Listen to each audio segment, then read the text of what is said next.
Welcome back, and thank you for tuning into Cheating Tales Lab. We appreciate every single one of you. We'd love to know, what part of the world are you watching from right now? Let us know in the comments. Now, let's dive into today's story. Chapter 1. Shattered Vows. Mark Ashton adjusted his tie in the mirror of their penthouse bathroom, his fingers working with practiced ease. At 32, he carried himself with quiet confidence, his dark hair neatly styled, his suit well-fitted but not flashy. The sounds of Brittany's laughter drifted in from their bedroom, probably on another call with her social circle. Darling. Brittany's voice carried a hint of impatience. The Worthingtons charity gala starts in an hour. Are you ready? Mark stepped out of the bathroom to find his wife perched on the edge of their king-sized bed, phone in hand. At 30, Brittany Hayes Ashton was a vision in her emerald evening gown, her blonde hair cascading in perfect waves. She barely glanced up from her screen. Just about, Mark replied, reaching for his watch. I might have to leave early though. The community center project. Brittany's perfectly manicured fingers paused over her phone. Again? Mark, these charity projects of yours. She didn't finish the sentence, but her tone said enough. It's important work, Britt. We're creating a space that could change lives in that neighborhood. She hummed, her attention already back on her phone. Just like the last 3 pro bono projects changed lives? Meanwhile, the Sterlings are breaking ground on their 5th luxury development this year. Mark felt a familiar tightness in his chest. The Sterlings have different priorities. Yes, they do, Brittany muttered, rising from the bed. They prioritize success. The drive to the gala was quiet, filled only with the soft purr of their BMW's engine. Not a luxury vehicle by Brittany's standards, but Mark had always believed in practical choices. He caught her glancing at a passing Bentley, her lips pursing slightly. The Worthington Hotel's grand ballroom buzzed with Manhattan's elite. Crystal chandeliers sparkled overhead as waiters weaved through the crowd with champagne flutes. Mark watched as Brittany seamlessly slipped into her element, air-kissing acquaintances and laughing at inside jokes. Mark Ashton, a booming voice cut through the chatter. The man who builds playgrounds while the rest of us build empires. Chadwick Sterling approached them, his 6'2" frame wrapped in what was undoubtedly a bespoke Italian suit. His father, Victor Sterling, CEO of Sterling Innovations, followed close behind, wearing his usual expression of measured superiority. Chad, Mark nodded politely. Some of us believe in giving back to the community. How noble. Chad's smile didn't reach his eyes. He turned to Brittany, his gaze lingering. Mrs. Ashton, you look absolutely stunning tonight. That dress is Valentino, isn't it? Brittany beamed. Good eye, Chad. Most men wouldn't notice. Most men don't appreciate true quality when they see it. Chad replied smoothly, producing a fresh champagne flute from a passing waiter. Speaking of which, I'd love your opinion on our newest development project. The penthouse views are breathtaking. Mark watched as his wife's eyes lit up, her body language shifting subtly toward Chad. He told himself it was just networking, just Brittany being her social self. If you'll excuse me, Mark said, checking his phone. I need to take this call about the community center. Brittany's smile tightened. Of course you do. As Mark stepped away, he heard Chad's voice. Your husband's dedication to charity is admirable. But surely a woman like you deserves someone with bigger ambitions? The comment stung, but Mark pushed it aside. He had a conference call with his team about the center's accessibility features. That was what mattered, wasn't it? The next few weeks fell into a pattern. Mark threw himself into the community center project, working late into the night. Brittany filled her days with charity lunches and social events, her phone constantly buzzing with messages. One evening, Mark came home early, hoping to surprise her with dinner reservations at her favorite restaurant. He found her dressed for going out, applying a final touch of lipstick. Perfect timing, he said. I got us a table at Lou Bernardine. Brittany's hand paused. Oh, I have plans already. The Sterlings are hosting a private viewing of their new property development. The same development Chad mentioned at the gala? Don't start, Mark, Brittany sighed. It's networking. You know how important connections are in this city. I know, Mark conceded. I just miss spending time with you. Maybe if you spent less time on pro bono work and more time building your actual career. She let the words hang in the air. I have to go. Don't wait up. The pattern continued. Brittany's absences grew longer, her excuses more elaborate. Mark buried himself deeper in his work, telling himself that once the community center was complete, things would improve. One afternoon, his best friend Daniel Reynolds dropped by his office. The lawyer's usually cheerful face was creased with concern. Mark, we need to talk. About the center's permits? I thought we had everything in order. Not about work. Daniel settled into a chair. About Brittany. Mark's fingers stilled over his keyboard. What about her? I saw her yesterday. At the Mark Hotel. Probably another charity lunch. With Chad Sterling? Looking very intimate? Mark's jaw tightened. They're colleagues, Daniel. The Sterlings are important people in our circle. Mark, Daniel leaned forward, his voice gentle but firm. I'm your best friend. I'm also a lawyer who's seen enough divorce cases to recognize the signs.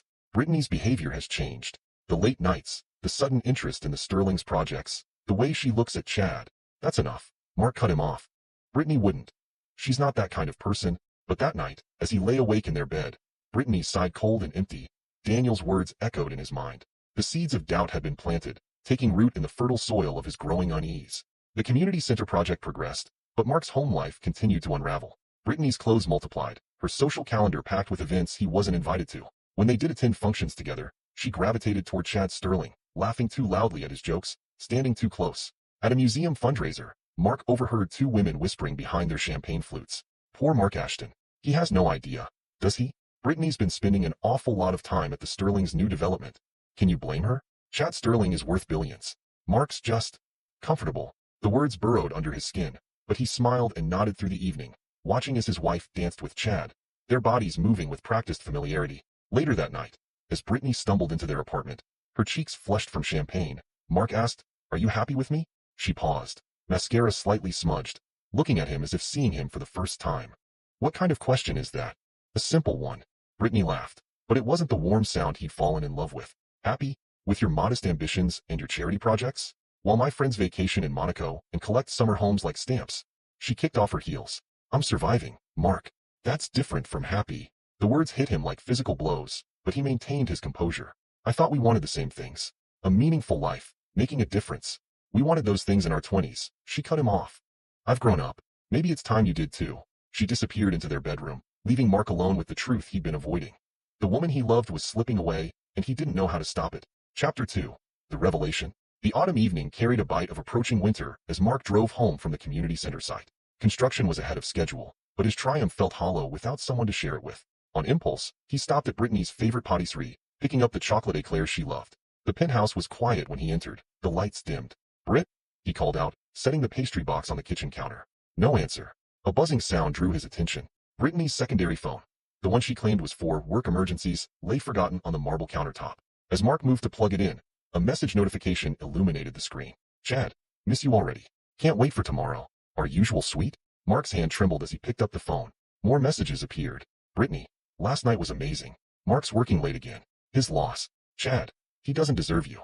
A woman like you needs a real man, not some charitable architect playing at success. Brittany, soon, baby. Just need to handle things delicately. Don't want to mess up the prenup." The pastry box fell to the floor as Mark scrolled through months of messages, each one more damning than the last. Pictures, hotel receipts, private jokes about his obliviousness. His world contracted to the glowing screen in his hands, reality crumbling around him. The sound of keys in the door barely registered. Brittany swept in, shopping bags on her arm, humming softly. She froze when she saw Mark standing in the kitchen, her phone in his hand. "Mark." Her voice wavered. "What are you doing with my phone?" He looked up, his face carved from stone. "How long?" "I don't know what you're." "Don't." The word cut through the air like a blade. "How long?" Brittany's facade cracked, then shattered. Her laugh was brittle, cutting. "Long enough to know what I've been missing." "Missing?" Mark's voice was dangerously quiet. "We built a life together. We had dreams, plans." "Your dreams, Mark. Your plans." She dropped her shopping bags, her perfect mask falling away to reveal something harder, colder.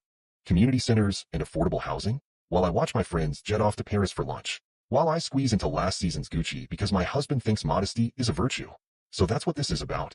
Money? It's about ambition. Status. Things you clearly don't understand." Brittany's words dripped with disdain. "Chad gets it. He knows what it means to truly succeed in this city. And what does success look like, Brittany? Sneaking around in hotel rooms? Planning how to circumvent our prenup?" Her eyes narrowed. "You read my private messages? Your messages with your lover? On the phone I pay for?" Mark's laugh was hollow. "Should I apologize for interrupting your affair? Affairs happen all the time in our circle, Mark. The difference is, most husbands are too busy building their empires to notice." She stepped closer, her voice dropping to a cruel whisper. "But you? You're too busy playing savior to the poor to see what's right in front of you. Get out." The words were quiet but final. "Excuse me? Get out." Mark's control slipped, his voice rising. "Pack your things and get out of my home." "Your home?" Brittany laughed. "This place? This life? It's nothing compared to what Chad can give me. What he already gives me." She strode to their bedroom, emerging minutes later with a pre-packed overnight bag. Of course she had one ready. "My lawyers will be in touch. Try not to let your bleeding heart bankrupt you in the divorce." The door slammed behind her, leaving Mark alone in the penthouse that had once felt like home. He stood there, motionless, as night fell over the city. His phone buzzed repeatedly, probably Daniel, checking in. He ignored it. The divorce proceedings moved quickly, sterile conference rooms replacing courtrooms.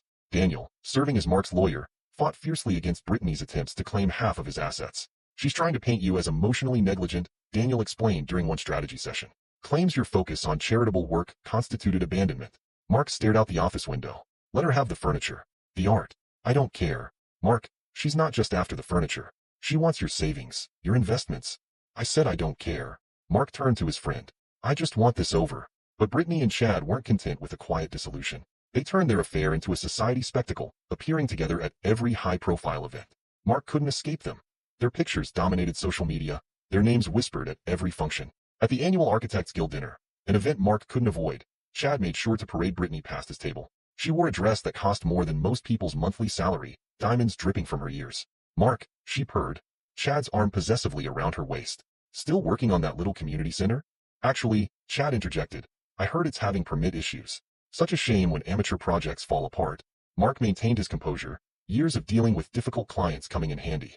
The center's doing fine, Chad, but I'm sure you have more interesting things to discuss. Hotel suites to book, perhaps?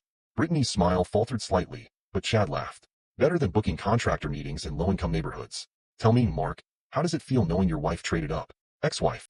Mark corrected, rising from his seat.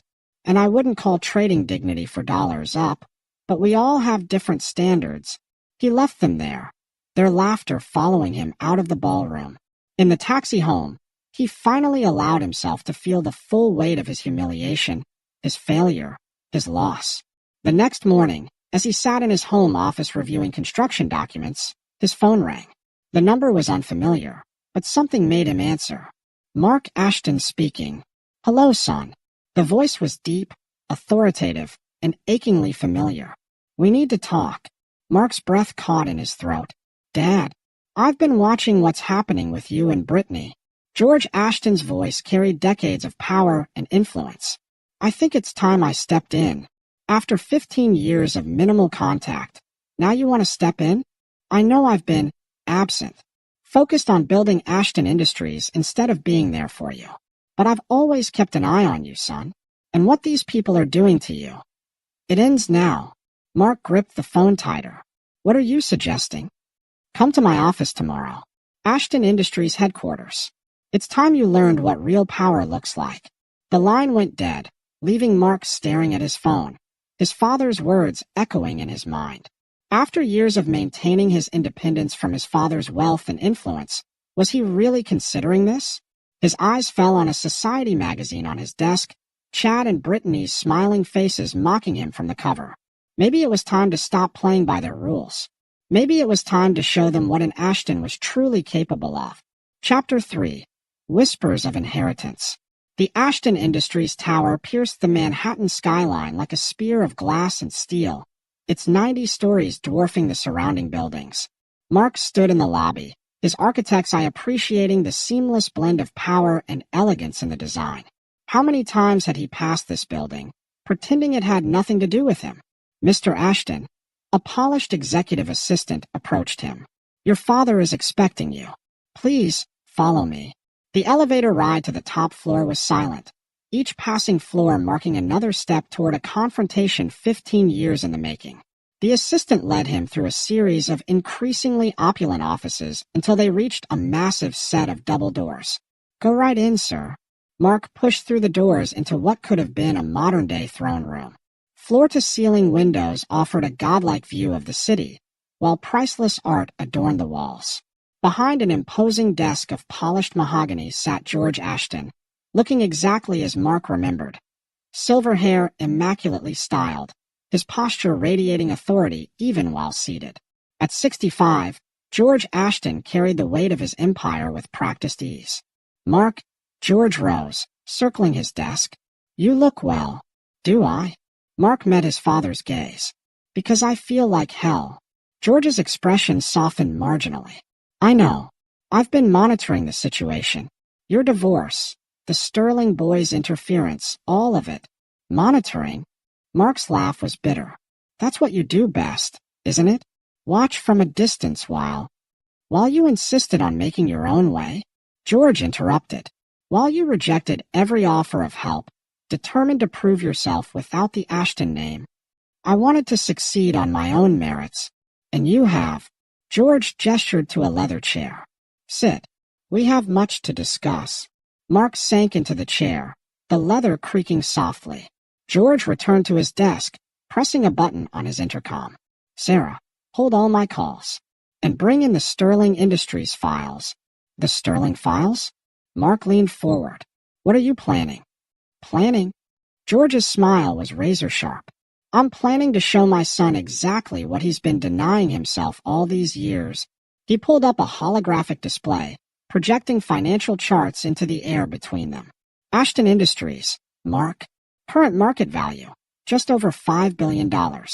Holdings in technology, real estate, pharmaceuticals, clean energy. And that's just the public face." Mark stared at the floating numbers, each digit representing more money than he'd ever dreamed of handling. "Why show me this now?" "Because it's time you took your place in this company. Not as my son, but as my successor." The word hung in the air between them. Successor. Mark's mind raced with implications, possibilities, consequences. And the Sterlings? Victor Sterling's company? A minor holding in our portfolio. One that's about to become even more minor. George's eyes glittered. "Did you know Sterling Innovations is facing a hostile takeover?" "No? That's because it hasn't happened yet." A knock at the door interrupted them. The assistant entered with a thick folder, placing it on George's desk before quietly withdrawing. "Your friend Daniel," George continued, "he's a good lawyer, but he's fighting this battle with a pocket knife. I'm offering you a nuclear arsenal." Mark stood, pacing to the windows. Below, the city sprawled out like a chessboard, and for the first time, he saw it through his father's eyes, not as a collection of buildings and streets, but as a field of play, where power and influence were the only rules that mattered. "The community center," he said finally, "the one I'm building. Chad and Brittany have been trying to block its permits, spread rumors about structural issues. Consider those problems solved."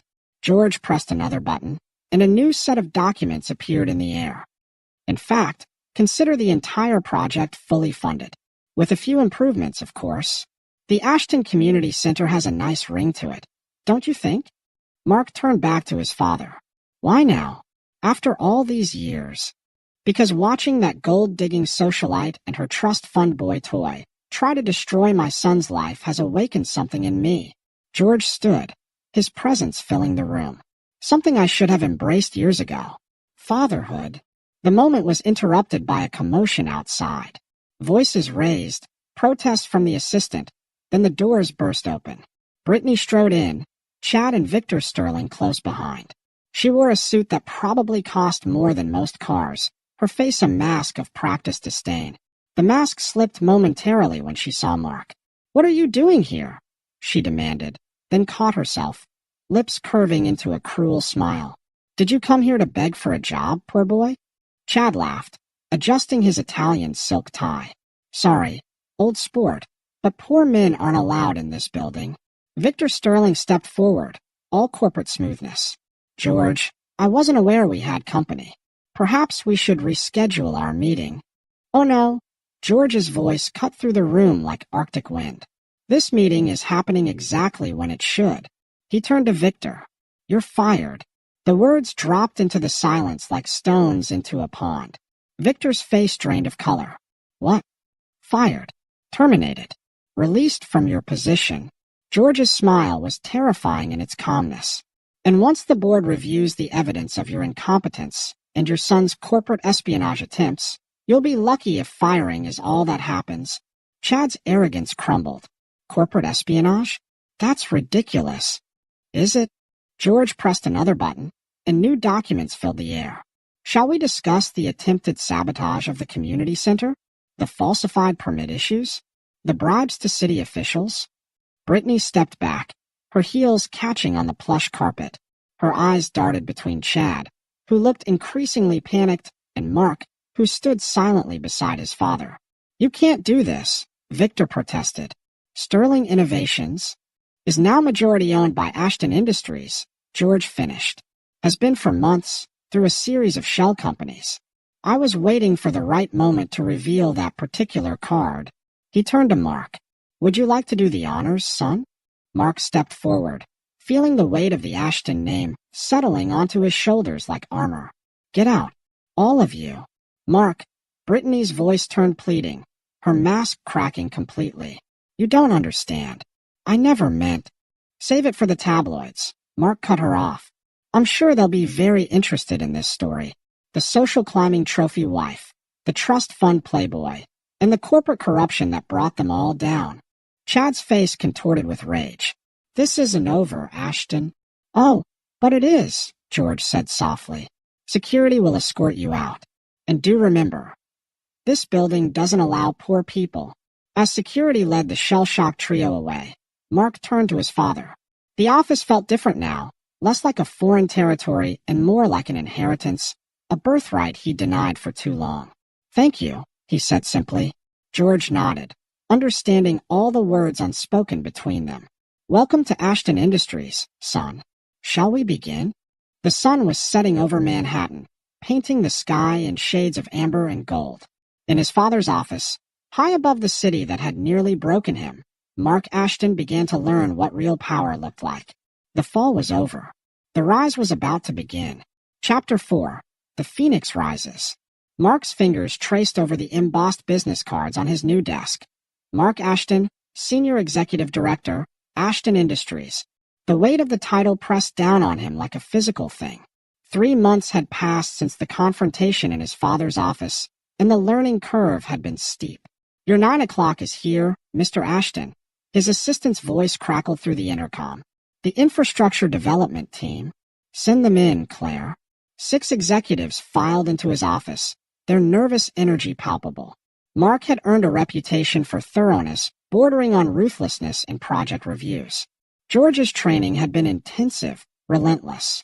Show me the plans, Mark commanded, and holographic displays sprang to life, showing detailed projections of upcoming developments. As the team presented, Mark's mind wandered to his father's words from their morning meeting. Power isn't about making people fear you, son. It's about making them respect you enough that fear becomes unnecessary. These profit margins, Mark interrupted the presentation, zooming in on a particular section. They're inflated. You're not accounting for the new environmental regulations taking effect next quarter. The team leader, Peterson, blanched. Sir, we thought. You thought wrong. Mark's voice remained level. Redo the calculations. I want real numbers, not wishful thinking. We build on solid ground here, gentlemen. Dismissed. As they hurried out, Daniel stuck his head in. Brutal as ever. I see. Mark smiled at his friend, now Ashton Industries' chief legal officer. They'll learn. How's the Sterling situation? Daniel dropped into a chair, loosening his tie. Victor's trying to rally support among minor shareholders, but nobody wants to back a sinking ship. The evidence of their corporate espionage is too damning. And Chad? Still making threats, but his lawyer's smarter than he is. They know we have enough to bury them. Mark nodded, pulling up another holographic display. What about the security breaches? That's actually why I'm here. Daniel leaned forward. We need better cybersecurity. The attacks are getting more sophisticated. Brittany and Chad? Probably. They're desperate, which makes them dangerous. Mark pressed a button on his intercom. Claire, get me Isabella Rossi from IT Security. Immediately. 20 minutes later, Isabella ISA Rossi strode into his office. At 30, she carried herself with the confident precision of someone who knew exactly how valuable she was. Her dark hair was pulled back in a practical ponytail, her suit professional but unremarkable, the kind of person most would overlook in a crowd. Mark had learned that was exactly how she liked it. Mr. Ashton, she greeted him, then nodded to Daniel. Mr. Reynolds, I assume this is about the recent security probes? Bring me up to speed, Mark instructed. ISA pulled out her tablet, projecting her own set of data. We've detected multiple attempted intrusions over the past week. Sophisticated ones. They're targeting project files, financial records, personal communications. Can you stop them? I already have. A hint of pride colored her voice. But they'll try again. They're using cutting-edge tech, Mr. Ashton. Someone's bankrolling these attacks. The Sterlings, Daniel supplied. What do you need? Mark asked. ISA's eyes lit up. Give me a team, full autonomy, and access to the quantum computing division. Done. Mark made a note. But I want more than defense. I want to know everything they're planning before they plan it. Sir, ISA hesitated. That level of surveillance might not be entirely legal. Daniel interjected. Leave that to me. I'll draw up the paperwork to make it ironclad. Mark studied ISA's face, noting her hesitation. Ms. Rossi, do you know what they're trying to do to this company? To me, I've heard rumors. They're not just attacking a corporation. They're attacking my family's legacy. My father's life's work. Mark stood, moving to stand before her. I need to know. Are you with us? ISM met his gaze, and something shifted in her expression. Yes, sir. I'm with you. Good. Daniel will handle the legal framework. You'll report directly to me. After they left, Mark sat in his office, watching the city lights emerge as dusk settled. His phone buzzed. A message from George. Dinner tonight. Need to discuss the European expansion. These dinners had become a regular occurrence. George was making up for lost time, teaching Mark everything he knew about running an empire. The lessons were brutal, but necessary. A notification popped up on his screen. A Society page article featuring Brittany and Chad at some gala. Their smiles looked strained now, their clothes a bit less cutting edge. The sterling fortune was dwindling, their social capital evaporating. Mark closed the article. They didn't matter anymore. He had bigger concerns now. The next morning, ISA was waiting in his office with her preliminary report. They're planning something big, she said without preamble. I've intercepted communications between Chad and several known corporate raiders. They're trying to piece together enough capital for one last attack. Let them try. Mark pulled up the company's defense protocols. We'll be ready. There's more. ISA hesitated. Your ex-wife. She's been making calls too. To journalists, investors, anyone who might listen. She's trying to spin a story about corruption at Ashton Industries. Mark's jaw tightened. Evidence? None that would stand up. But in the court of public opinion. Handle it. The words came out sharper than he intended. Sorry. Just do what needs to be done. ISA nodded, but lingered. Mr. Ashton. Mark, are you sure this is what you want? This level of surveillance, of control? What I want? Mark laughed softly. What I want is to never be blindsided again. To never watch someone I trusted tear my life apart while I stood by, oblivious. And after? When you've won, what then? The question caught him off guard. Just remember why you started this, Isis said quietly. Don't let the power become the point. She left him with those words echoing in his mind. But there was no time for philosophical debates. The empire needed protecting. The weeks blurred together in a haze of meetings, strategic planning, and late-night strategy sessions. Mark learned to navigate boardrooms like battlefields, to read financial reports like war dispatches. George watched his transformation with a mixture of pride and concern. You're becoming quite the corporate warrior, his father remarked one evening over scotch. I learned from the best. Just remember, the goal isn't to destroy them, son. It's to win. But sometimes, Mark wondered if there was a difference anymore. Chapter 5. The Price of Power. The headline blazed across Mark's tablet. Ashton Heir, Corporate Crusader or Power-Mad Prince? The article beneath was a masterpiece of innuendo and half-truths, painting him as a vengeful son using his father's empire to wage personal vendettas. Brittany's handiwork, Daniel said, scanning the piece. She always did have a way with the press. Mark tossed the tablet aside. Get our PR team on it. And find out which journalist wrote this hit piece. Already done. But Daniel shifted uncomfortably. They're not stopping there. They're going after all of us now. What do you mean? The Bar Association received an anonymous complaint about my handling of your divorce. Allegations of evidence tampering, witness intimidation. Mark's hands curled into fists. They're targeting you to get to me. It gets worse. Someone leaked ISA's college records, doctored to show academic misconduct. It's all lies, but her reputation. Where is she? In her office. She's been there all night, trying to trace the leak. Mark found ISA surrounded by holographic displays, her eyes red-rimmed from lack of sleep. She didn't look up when he entered. I almost have them, she muttered. The trail leads through 7 proxy servers, but there's a pattern. ISA. Mark's voice cut through her focus. Go home. Get some rest. They're trying to destroy everything I've built. Her voice cracked slightly. My credentials, my reputation. Let them try. Mark moved closer, shutting down her displays with a gesture. We'll fight back. Together.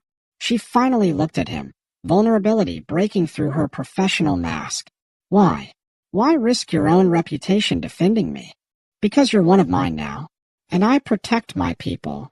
The words hung between them, heavy with unspoken meaning. For a moment, neither moved. Then ISA straightened, professional demeanor sliding back into place. I found something in their communication patterns. They're not just attacking us randomly. There's a plan. Show me. She brought up a new display, showing a complex web of connections. They're trying to force a shareholder vote. If they can create enough doubt about your leadership, about the company's stability, they think they can convince the board to remove me. Mark studied the patterns. Clever. That's not all. ISA highlighted several notes. These transactions, someone's feeding them inside information. We have a mole. The revelation should have angered him, but Mark felt oddly calm. Can you find them? Given time, yes. But Mark, what they're doing to your reputation, to all of us. It's personal. Of course it's personal. They can't beat us in business, so they're trying to destroy us socially. Mark's voice hardened. What they don't understand is that I'm not playing their game anymore. I'm playing mine. He returned to his office to find George waiting. The board is concerned, his father said without preamble. About the articles? The allegations? About you. George sat heavily. They think you're too focused on personal vendettas, that you're letting emotion cloud your judgment. And what do you think? I think you're becoming exactly what they accused you of being. George's voice was gentle but firm. A man consumed by power and revenge. They started this, and you'll finish it. But at what cost? George stood, moving to face his son. I taught you how to wield power, Mark, but I never meant for it to wield you. The words stung because they contained a kernel of truth. Mark had changed. He felt it in the way people looked at him now. With respect, yes, but also fear. Even Daniel seemed hesitant around him sometimes. That night, unable to sleep, Mark found himself in the office gym, pounding a punching bag with measured fury. He didn't hear ISA enter until she spoke. Your form's terrible. He stopped, breathing hard. Didn't know you were a boxing expert. There's a lot you don't know about me. She moved closer, adjusting his stance. You're telegraphing your moves. Makes you predictable, like I'm being now, with the Sterlings. You said it, not me. She stepped back. But yes, you're letting them dictate your actions. Dancing to their tune. What would you suggest? Stop reacting. Start thinking strategically. She met his gaze. The Mark Ashton I first met wanted to build things, not destroy them. What happened to him? The question hit harder than any punch. What had happened to that Mark Ashton? The one who dreamed of community centers and affordable housing? Before he could respond, his phone buzzed. Daniel's message was brief. Emergency board meeting called for tomorrow. They're making their move. Mark looked at ISA, saw the concern in her eyes. I need you to find that mole. Tonight. Already working on it. She hesitated. Mark, whatever happens tomorrow, remember who you are. Not who they're trying to make you become. He watched her leave, her words echoing in his mind. Somewhere along the way, he'd lost sight of his original purpose. The question was, could he find it again without losing everything he'd built? Chapter 6. The Web of Deceit. The boardroom hummed with tension as Mark took his seat at the head of the table. 24 pairs of eyes watched him, some sympathetic, others calculating. George sat to his right, face impassive. This emergency session will come to order, the board secretary announced. We're here to address concerns about recent company direction and leadership decisions. Mark's phone buzzed silently, a message from ISA. Found the mole. You won't believe who it is. Coming up now. Before we begin, Mark stood, buttoning his jacket. I believe we have some housekeeping to address. The boardroom doors opened, and ISA strode in. tablet in hand. Behind her came security, escorting a struggling figure, Janet Chin, head of Asian operations, and one of the board's most vocal critics of Mark's leadership. Ms. Chun, Mark's voice carried to the corners of the room. Would you like to explain the $10 million deposited in your Cayman Islands account? Or shall I? The room erupted in whispers. Janet's face drained of color. I don't know what you're talking about, she stammered. ISA stepped forward, projecting financial records into the air. 3 payments, all traced back to shell companies owned by Sterling Innovations, in exchange for confidential Ashton Industries data. That's impossible, is it? Mark circled the table slowly. Just like it's impossible that you've been feeding information to Chad Sterling, that you helped orchestrate this entire smear campaign. You can't prove. Actually, Daniel spoke up from the doorway. We can prove all of it. The evidence has already been sent to the SEC.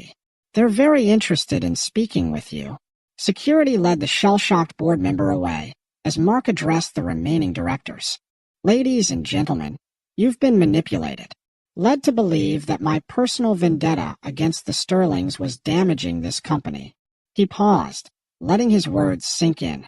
The truth is, they've been trying to destroy us from within, and some of you helped them. The accusations in the room shifted like wind changing direction. Board members who'd been ready to challenge Mark's leadership now sat in uncomfortable silence. But that ends today. Mark pulled up new projections. While you've been concerned about my personal motivations, Ashton Industries has increased market share by 15%. Our clean energy division has secured contracts in 3 new countries, and our community development initiative has created thousands of jobs. George watched his son with undisguised pride as Mark continued. Now, we can waste more time questioning my leadership, or we can focus on what matters. Growing this company, creating value, and making a real difference in the world. The vote that followed was unanimous.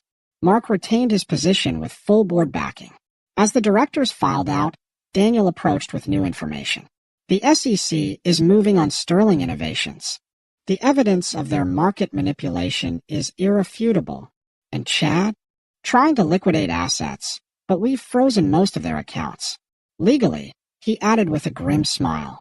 ISA joined them, her tablet displaying more data. Their entire network is falling apart. The press has turned on them. Seems Brittany's journalist friends don't like backing losers. Mark nodded, satisfaction warring with a strange emptiness. Make sure Ms. Chin's cooperation with authorities is well publicized. I want everyone to know the price of betraying Ashton Industries. Later, in his office, George found him staring out at the city. You handled that well, his father said. Though I suspect you knew about Chin's betrayal before today. 3 days ago, Mark admitted. ISA discovered it, but we needed the right moment. Theatrical. George chuckled, but effective. The board won't challenge you again. They shouldn't have challenged me in the first place. No. George studied his son. You've changed, Mark. The board saw it. I see it. The question is, do you? Before Mark could respond, his phone lit up with an urgent message. Chad Sterling was holding a press conference. Mark switched on the office's media wall, where Chad's face appeared, strained and sweating despite expensive grooming. Brittany stood beside him, her outfit slightly less polished than usual, her smile brittle. Sterling Innovations has been the victim of a coordinated attack, Chad declared, his voice cracking slightly. These allegations of market manipulation are completely false. Send it, Mark commanded into his phone. On screen, Chad faltered as his phone buzzed. His face went pale as he read the message. Mr. Sterling, a reporter called out. Can you comment on the evidence just released showing your company's illegal trading activities? Another reporter jumped in. What about the documented bribes to city officials? The SEC investigation into your personal accounts? Chad's composure crumbled. No comment.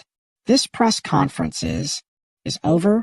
Brittany grabbed his arm, trying to pull him away from the podium. But the damage was done.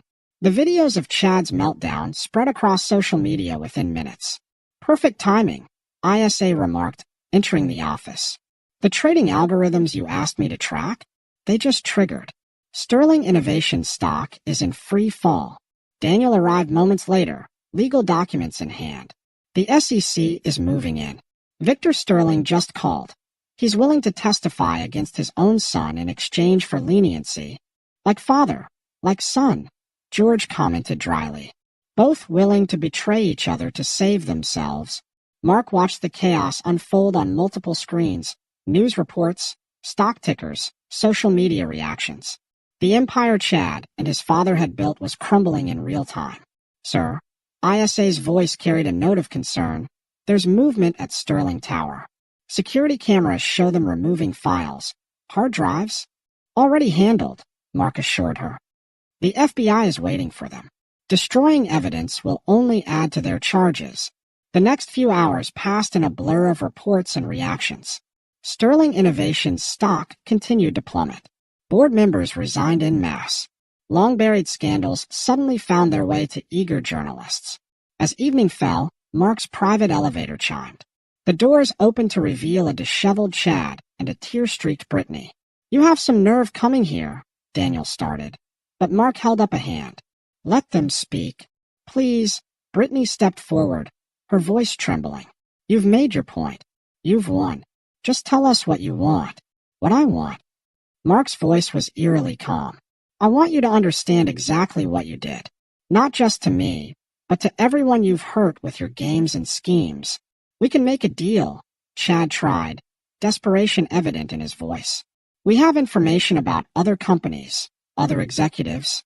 Always trying to trade up, aren't you?" Mark cut him off. "Always looking for the next better deal, the next person to betray."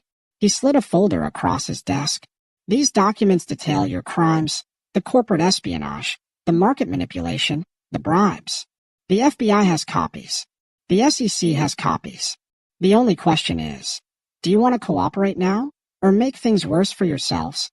Chad grabbed the folder, hands shaking as he read. "This will destroy us. Like you tried to destroy me?" Mark stood. "The difference is, I'm doing this legally. Everything documented. Everything by the book." "Mark," Brittany's voice cracked. "Please." "I'm sorry. I never meant." "Save your performances for the court," he interrupted. "You'll need them." Security arrived to escort them out. As they reached the door, Mark called after them. "Oh, and Chad? Remember what you said about poor men not being allowed in this building?" He smiled coldly. "You might want to start getting used to being poor." After they left, silence fell over the office. George placed a hand on Mark's shoulder. "It's done, son. You've won." Mark stared out at the city lights, feeling strangely hollow. "Have I? Sometimes I wonder what winning really means." "It means you survived," ISA said quietly. "You fought back and you won. But at what cost?" Mark turned to face them. His father, Daniel. ISA? The people who had stood by him through it all. "Look at what I've become." "You became what you needed to be," George replied. "The question is, what will you become now?" The question hung in the air, unanswered. Mark Ashton had risen from the ashes of his old life, transformed into something powerful, formidable. But as he stood in his tower, watching his enemies retreat, he wondered if the price of power might be higher than even he had calculated. The night deepened over Manhattan, the city's lights twinkling like stars. In offices across town, the remains of Sterling Innovations crumbled. In penthouses and clubs, the social elite whispered about the fall of Chad and Brittany. And in his office atop Ashton Tower, Mark Ashton contemplated the true cost of victory. Act Two had reached its end. The phoenix had risen, vengeance had been achieved. But the story wasn't over. For in the depths of triumph, new questions arose, questions about purpose, redemption, and the weight of power. But those answers would have to wait for another chapter. Chapter 7, Choices and Consequences. The mahogany conference table in Mark's office seemed to stretch endlessly as Chad Sterling and Brittany sat across from him, their lawyers flanking them like nervous sentinels. The morning sun illuminated the room, highlighting the deep circles under Chad's eyes and the slight tremor in Brittany's manicured hands. "Here's our offer." Chad's lawyer pushed a document folder across the table. "Mr. Sterling is willing to provide detailed information about corporate irregularities at Maxwell Industries and Thomson Global. Information that could be valuable to Ashton Industries." Mark didn't touch the folder. More betrayals? That's your bargaining chip? Information is power. Chad leaned forward, desperation bleeding through his practiced confidence. These companies, their CEOs, they're all dirty. We can help you take them down. The way you tried to take me down? Mark's voice remained level. The way you're trying to sell out your father's associates to save yourself? Brittany placed her hand on Chad's arm, silencing him. Mark, please. We're trying to make this right. Make it right. Mark finally opened the folder, scanning its contents. You're trying to trade other people's secrets to escape consequences. That's not making anything right. That's just being who you've always been. We're facing serious prison time. Chad's lawyer interjected. My client is merely trying to do what he always does. Mark cut him off. Find someone else to step on. He closed the folder. The answer is no. You're making a mistake. Chad's composure cracked. These people, they're worse than us. They've done things. I don't care what they've done. This isn't about them. This is about you facing the consequences of your actions. Brittany's lawyer cleared her throat. Ms. Hayes is prepared to make a public statement. A full admission of her role in the corporate espionage, the smear campaign. In exchange for what? Mark asked coldly. A reduced sentence. House arrest instead of prison. Mark studied his ex-wife's face. The perfect makeup couldn't hide her fear now. You really haven't learned anything, have you? Still trying to manipulate your way out of trouble. What do you want from us? Brittany burst out. Money? Public humiliation? You've already taken everything. I want justice. Mark stood, buttoning his suit jacket. Not revenge. Not anymore. Just justice. The door opened and Daniel entered, followed by 2 FBI agents. Your client's cooperation won't be necessary, he informed the lawyers. We have enough evidence for multiple felony convictions. You can't do this. Chad stood, his chair scraping back. My father is cooperating fully with the authorities. One of the FBI agents cut in. He's very interested in discussing your role in the market manipulation scheme. Brittany's composure finally shattered. He's lying. Victor would never. He already has. Daniel produced a tablet showing Victor Sterling's signed confession. Turns out family loyalty only goes so far when you're facing 20 years in federal prison. As the agents led Chad and Brittany away, Mark caught a final glimpse of their faces, shock giving way to the dawning realization that their world had truly ended. ISA appeared in the doorway after they left. That was intense. They're still trying to play games. Mark shook his head. Still think they can manipulate their way out of anything. People rarely change their nature. She moved into the room, setting a tablet on his desk. The FBI found more evidence in Sterling Tower. Decades of corruption, fraud, bribes. The whole empire was built on lies. Like father, like son, Daniel commented. Mark picked up the tablet, scanning the findings. Send copies to the SEC and the Justice Department. Make sure nothing gets buried. Already done. ISA hesitated. There's something else. Brittany's been trying to contact your father. Mark's head snapped up. What? She sent him a private message, claiming she has information about threats to Ashton Industries. Information she'll only share with him personally. More manipulation, Daniel scoffed. She's desperate. Probably. ISA agreed. But what? But people do desperate things when they're cornered. Maybe we should at least hear what she has to say. Mark studied ISA's face, noting the concern in her eyes. You think she's actually found something? I think dismissing her entirely might be a mistake. Even a cornered rat can be dangerous. The metaphor hung in the air as Mark considered his options. Set up a meeting, but not with my father. With me. Mark, Daniel started to protest. In a public place, Mark continued. Somewhere neutral, and have security standing by.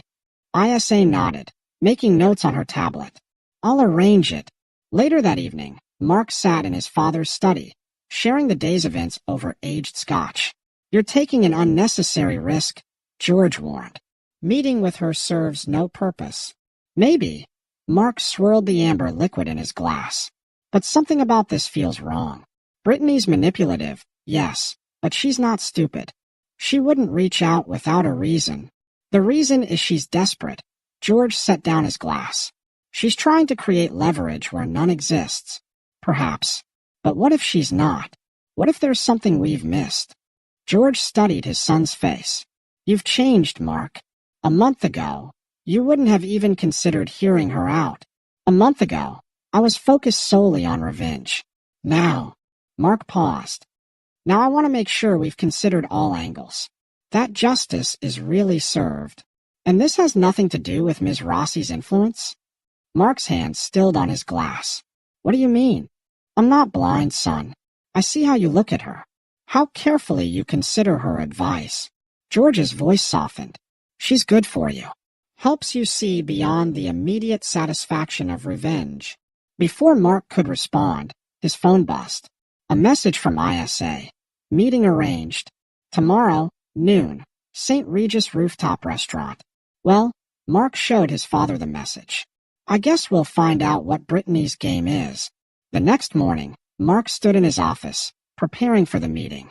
Daniel paced nearby, clearly unhappy with the arrangement. At least let me come with you, his friend insisted. No. She'll be more likely to talk if it's just me. Mark checked his watch. Have the security team in place? 2 plainclothes officers at the bar, 2 more by the entrance.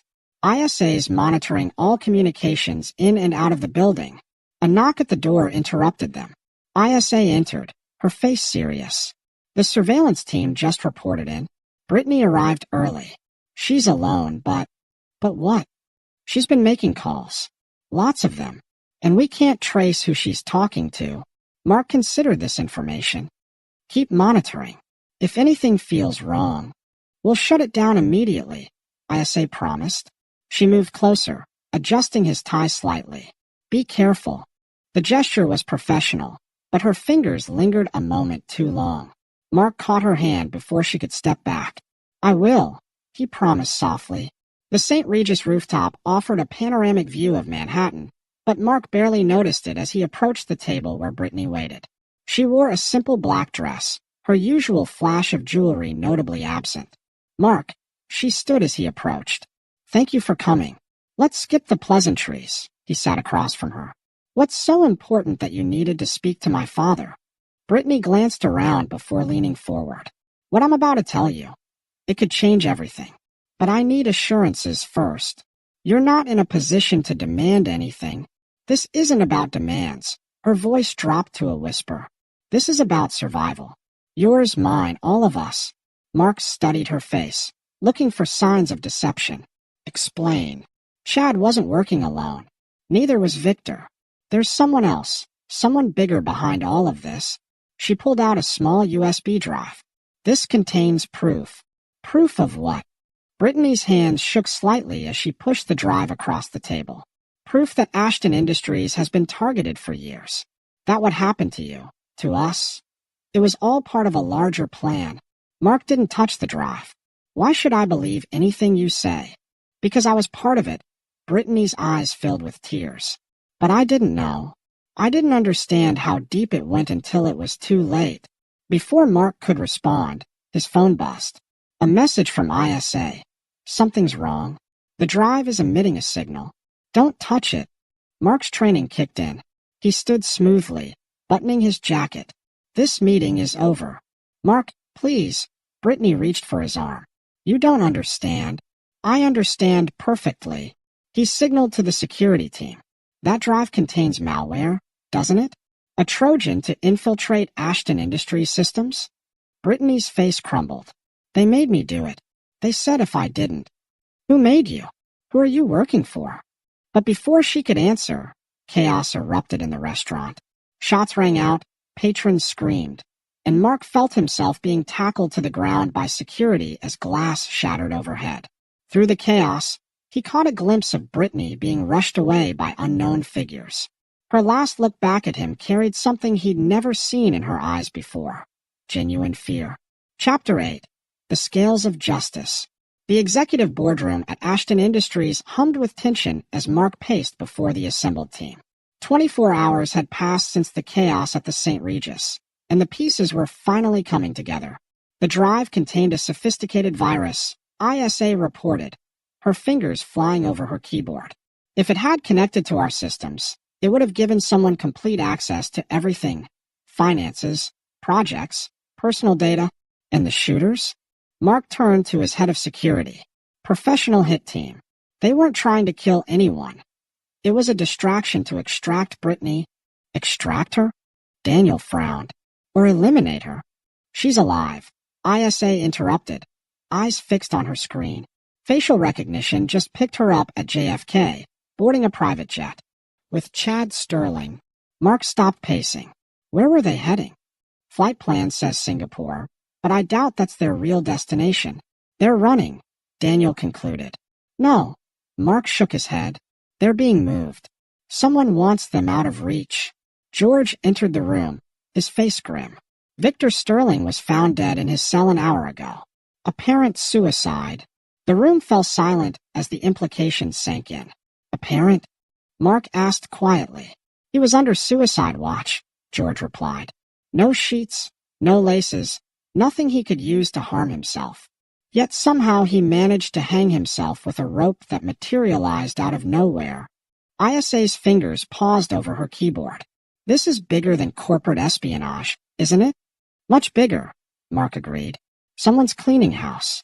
Making sure Chad and Brittany can't talk. Eliminating Victor. The question is, talk about what? Daniel leaned forward. What could be worth all this? Mark turned to his father. When did you acquire Sterling Innovations? 6 months ago, through shell companies.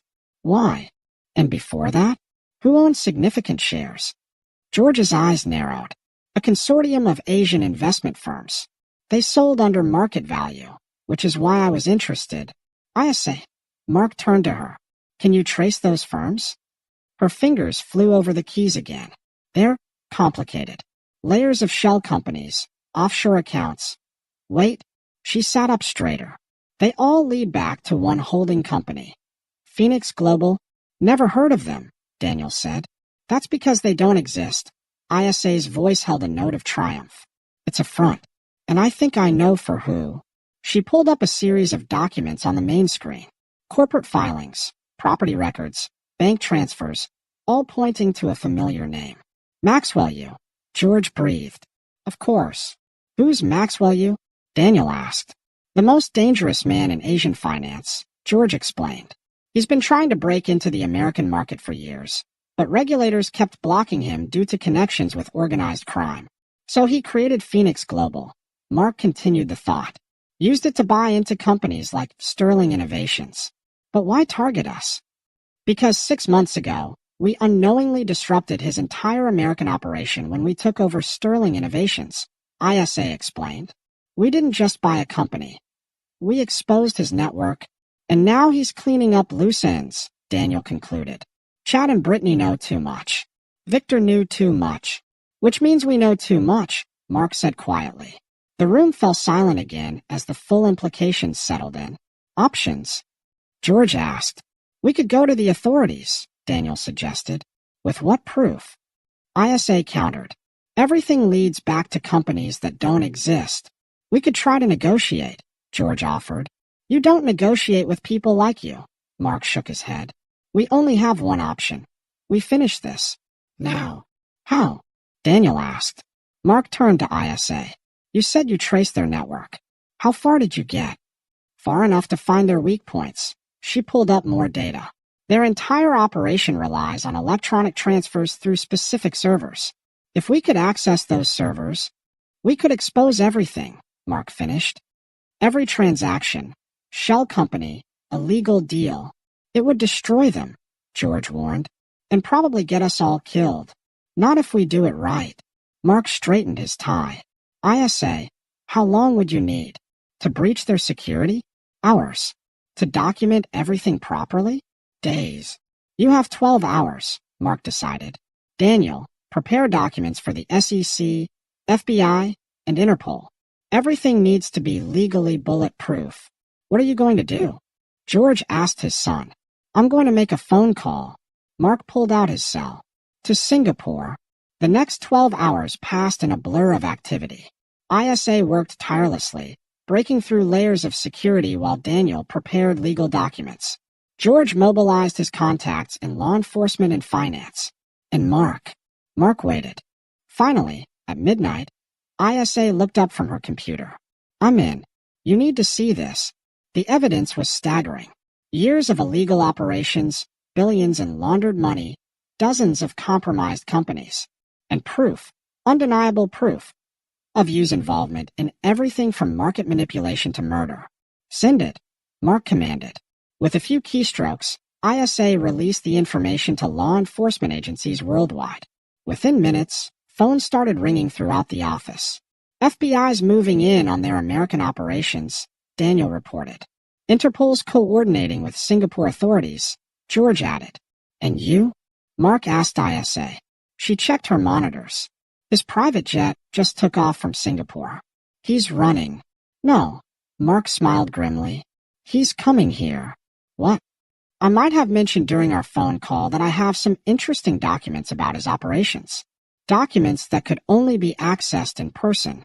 You baited him, Daniel realized. And he bit. Mark turned to his father. The trap is set. Now we wait. The wait wasn't long. 3 hours later, Maxwell Yu arrived at Ashton Tower, escorted by 2 massive bodyguards. He was a small man, impeccably dressed, with cold eyes and a colder smile. Mr. Ashton, he bowed slightly. Your invitation was intriguing. Mr. Yu, Mark gestured to a chair. Thank you for coming all this way. The documents? Safe. Like your operations were supposed to be. Yu's smile never wavered. Ah, so you know. We know everything. Mark pulled up displays showing Yu's entire operation. And so do the FBI, Interpol, and a dozen other agencies. Yu's smile finally faltered. You are making a very serious mistake. No, you made the mistake. Using Chad and Brittany as pawns? Having Victor killed? Those were sloppy moves. They were loose ends. Yu's voice hardened. Like you are becoming. The difference is, Mark leaned forward. I'm not afraid of you. You gestured to his bodyguards, who stepped forward menacingly. Before they could move further, the office doors opened. FBI agents poured in, weapons drawn. Maxwell Yu, the lead agent announced, you're under arrest for conspiracy, fraud, and murder. As the agents led you away, he turned to Mark one last time. You think this is victory? You understand nothing about power. No, Mark corrected him. I understand everything about power, including when not to use it. The next few days were a whirlwind of arrests, revelations, and media frenzy. Chad and Brittany were apprehended in Thailand, attempting to flee to a non-extradition country. They quickly turned on you, providing even more evidence of his crimes. In the end, the sentences were handed down. 15 years for you, 10 for Chad, 8 for Brittany. The empire they'd built crumbled, taking dozens of corrupt executives down with it. Chapter 9. The Price of Victory. Mark stood in his office, watching the sunset paint the city skyline in shades of gold. The past week's newspapers lay on his desk, headlines screaming about the fall of Maxwell Yu's criminal empire. Quite a view. ISA's voice came from the doorway. He turned to find her leaning against the frame, tablet in hand. The view's better from here now. She moved into the office, setting her tablet down. The last of Yu's accounts have been frozen. His network is completely dismantled. And Brittany? Cooperating fully with authorities. She sent you a letter. ISA held up an envelope. Want me to dispose of it? Mark considered for a moment, then took the envelope. Inside was a single page. Mark, I know these words mean nothing now, but I'm sorry. Not just for the affair, but for everything that came after. You were right. I never changed, never learned. Until now. I don't expect forgiveness. I just wanted you to know that in the end, I finally understood what real strength looks like. Brittany, quite a transformation. ISA commented, reading over his shoulder. People can change. Mark set the letter down. If they want to badly enough. Speaking of change, she moved closer. What happens now? Now. Mark turned to face her. Now we rebuild. The Community Center project is back on track. We're launching new initiatives for affordable housing, educational programs. Going back to your roots? With a difference. He smiled. Now I have the power to make real change. and someone to share it with. Isa's breath caught as he took her hand. Mark, you've been by my side through all of this, he continued, keeping me grounded, reminding me who I really am. I couldn't have done any of this without you. I just did my job. No, he pulled her closer. You did much more than that. You showed me that revenge isn't the answer. That real power comes from using your strength to help others. And now I'd like to see where this goes. If you're interested. Instead of answering, Isa leaned up and kissed him. When they parted, both were smiling. A knock at the door interrupted them. George entered, followed by Daniel. Hope I'm not interrupting. George's eyes twinkled knowingly. Perfect timing. Actually, Mark kept hold of Isa's hand. We were just discussing the future.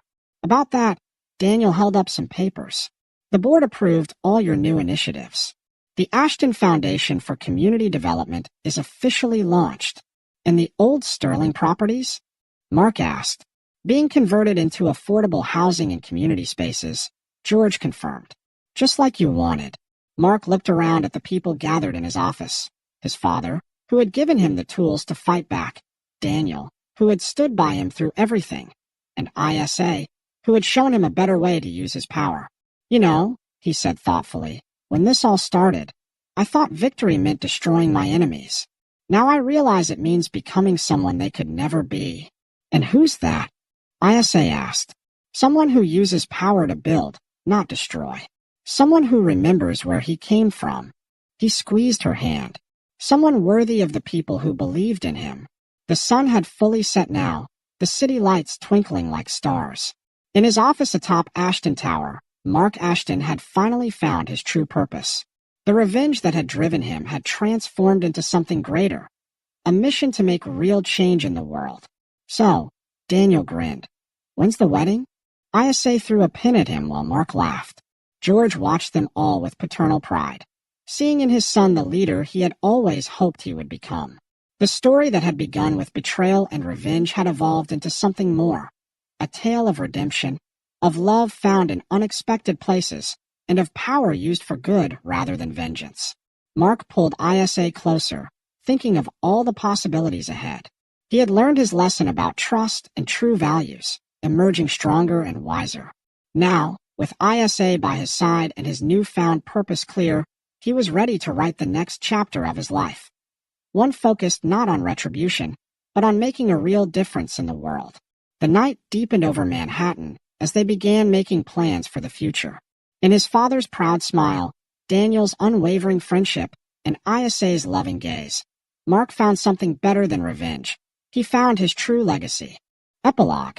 5 years later, the Ashton Community Center buzzed with activity as children raced through its halls, their laughter echoing off walls adorned with colorful artwork. In the main atrium, a bronze plaque caught the morning light. The George Ashton Memorial Wing, dedicated to empowering future generations. Mark Ashton stood before the plaque, his fingers tracing his father's name. At 37, he carried himself with the quiet confidence of a man who had found his true purpose. The past 5 years had transformed both him and Ashton Industries in ways few could have predicted. The art therapy class is starting. Isa's voice came from behind him. She approached, her pregnant belly visible beneath her elegant maternity dress. You promised the kids you'd sit in today. Mark smiled at his wife of 4 years. Wouldn't miss it. How's our future CEO doing? Active. Isa rubbed her stomach. Takes after her father. Always busy, always planning. They walked together through the center, passing classrooms filled with children learning everything from coding to music. What had started as a single community center had grown into a network of facilities across the city, each offering education and opportunities to underprivileged communities. Daniel called. Isa mentioned as they walked. The latest round of housing projects just got approved. 20 new developments, all with integrated community spaces and educational facilities. He's done amazing work with the legal framework. Mark nodded. How's Sarah? Due any day now. He's nervous about being a first-time father. Tell him it gets easier, Mark chuckled, thinking of their 3-year-old son, George Jr., named after his grandfather who had passed away 2 years ago. They reached the art therapy room. where a dozen children sat at easels, their faces bright with concentration. The instructor, a familiar face, looked up as they entered. "Mark, ISA." Brittany greeted them quietly. After serving 3 years of her 8-year sentence, Brittany had been released early for good behavior and cooperation. To everyone's surprise, she had reached out to Mark, not asking for money or favors, but for a chance to make amends. Now she taught art therapy at the center, working with children from troubled backgrounds. "The kids are making real progress," she reported, her clothes and social climbing days long behind her. "Tommy's especially talented. His work's being featured in the youth art exhibition next month." Mark watched as she returned to helping a young girl with her painting, noting how different she was from the woman who had once mocked his charitable work. Prison had changed her, but it was her own choice to become someone better that had truly transformed her. Later that afternoon, Mark sat in his office at Ashton Tower, reviewing quarterly reports. Under his leadership, Ashton Industries had evolved into something new, a corporation that measured success not just in profits, but in positive social impact. "The Singapore expansion is complete," Daniel announced, entering with a stack of papers. At 37, his friend had grown into his role as chief legal officer, though he still maintained his quick wit and loyal heart. "The new tech training center there will open next month, and the old Sterling properties, all converted. The last of the luxury developments has been reimagined as mixed-income housing with integrated community spaces." Daniel sat down, loosening his tie. "You know, Chad's up for parole next year." Mark nodded. Unlike Brittany, Chad had shown no signs of reformation during his imprisonment. "Let him be. He's not our concern anymore." "Maxwell, you died in prison last month," Daniel added. "Heart attack. I saw the news." Mark's expression remained neutral. "His organization? Gone.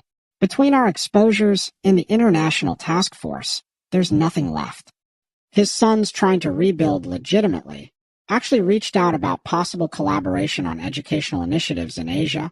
"Interesting." Mark made a note to explore that possibility. Redemption, he had learned, could come from unexpected places. A video call notification popped up on his screen. The quarterly board meeting. The faces that appeared were diverse now, including community leaders and education experts alongside the traditional business executives. "The Ashton Foundation's results this quarter are exceptional," the board chair began. "The combination of profitable business ventures and social impact programs has exceeded all projections." Mark listened as the reports rolled in. Successful technology initiatives, thriving community programs, expanding educational opportunities.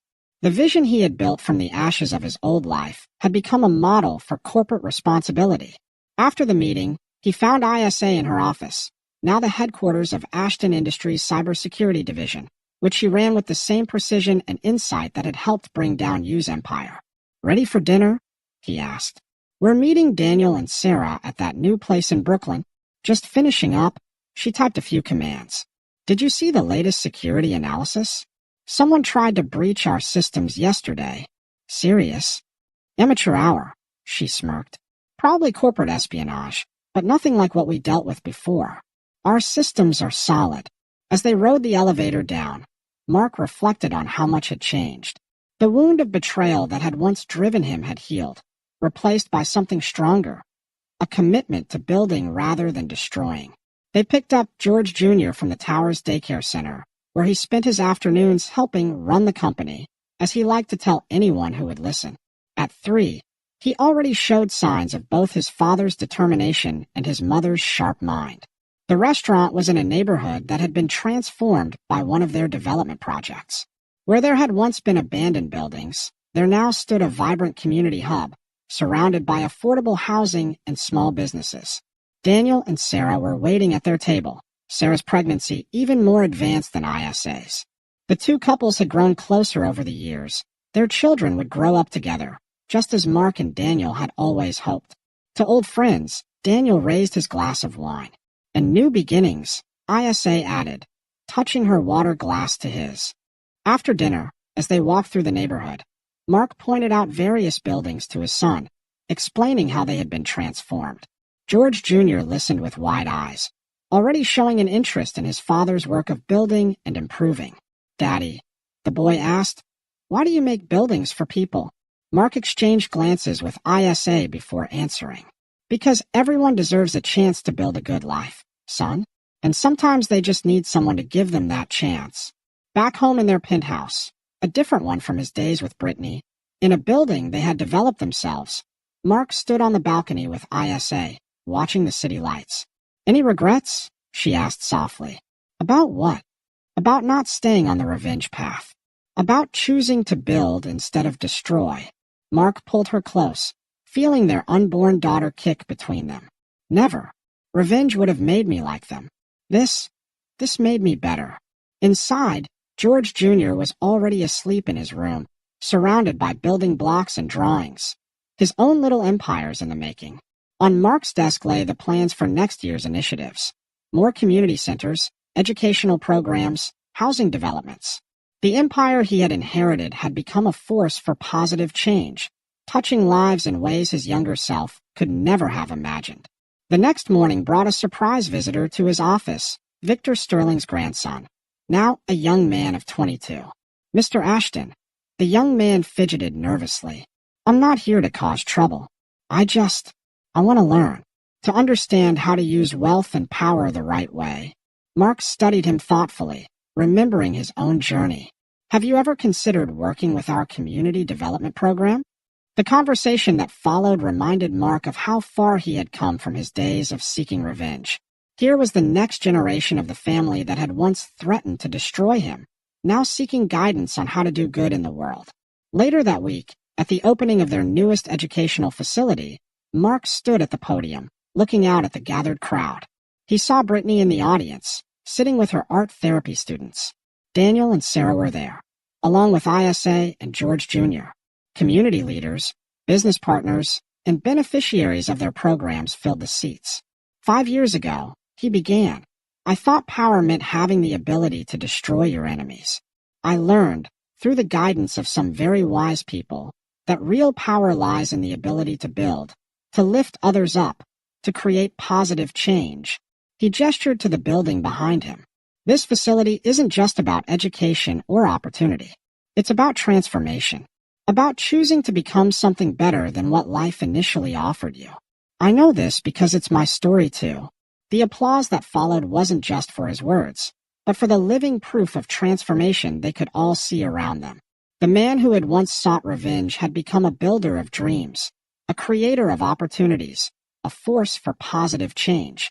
That evening, as he helped George Jr. with his building blocks while ISA worked on her laptop nearby, Mark reflected on the true meaning of victory. It wasn't in the defeat of enemies or the accumulation of power. It was in the lives changed, the communities built, the legacy of positive change that would outlive him. The empire he had inherited and transformed would pass to his children, but not just as a business. It would pass to them as a mission, a responsibility, a chance to continue building a better world. Look, Daddy. George Jr. held up his block creation. I built a city. Yes, you did, son. Mark smiled, seeing in his child's eyes the future of his legacy. And someday, you'll build real ones. As night fell over their city, Mark Ashton, once driven by revenge but now guided by purpose, held his family close. The wounds of the past had healed, replaced by the joy of creation, the satisfaction of positive change, and the love of those who had helped him become not just successful, but truly victorious. In the end, his story had become not one of revenge, but of redemption. Not of destruction, but of creation. Not of power wielded in anger, but of strength used to lift others up. And in that transformation lay his greatest victory of all. This is where our story comes to an end. Share your thoughts in the comments section. Thanks for your time. If you enjoy this story, please subscribe to this channel.